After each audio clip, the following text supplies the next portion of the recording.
นตรีมาโหรีบ้านเฮา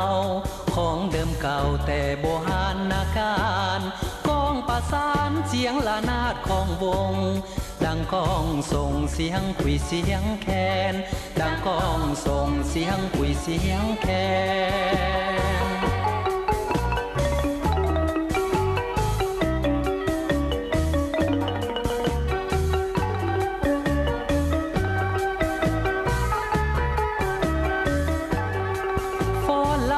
แสนนิ่มนวลงามตา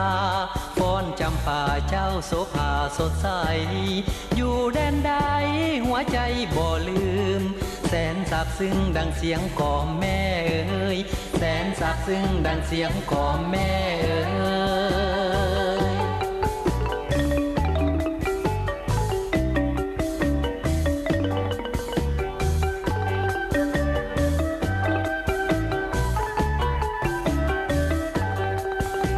ใส่เดจะเหมือนบ้านเฮาอยู่บ้านเฮามีความมาใครสนุกหัวใจในหอยยิ้มไม่ตีเมตา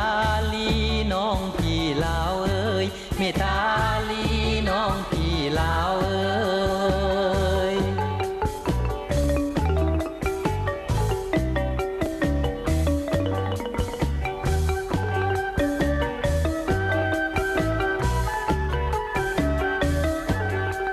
จะอยู่ไสอยู่ใกล้หรือไกลอยู่แดนใดยังคิดฮอดบ้านเฮา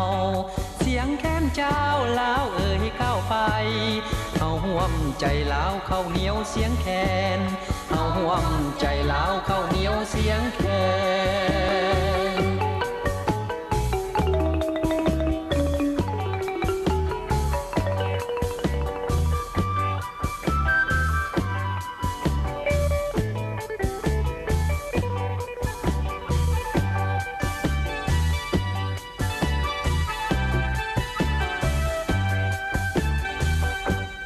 ฟ้อนลาวแผนแสนนิ่มนวลงามตาฟ้อนจำป่าเจ้าโสภาสดใสอยู่แดนใดหัวใจบ่ลืมแสนซาบซึ้งดังเสียงก่อแม่เอ๋ยแสนซาบซึ้งดังเสียงก่อแม่เอ๋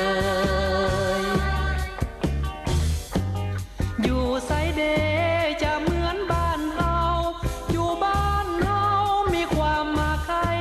สนุกหัวใจในหอยยิ้มไม่ตีเมตาลีน้องพี่ลาวเอ้ยเมตาลีน้องพี่ลาวเอ้ย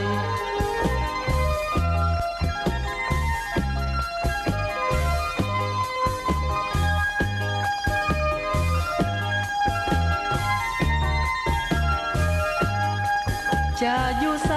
อยู่ใกล้หรือไกลอยู่แดนใดยังคิดฮอดบ้านเฮา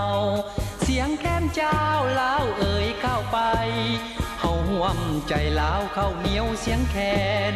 เฮาห่วมใจลาวเข้าเหนียวเสียงแคน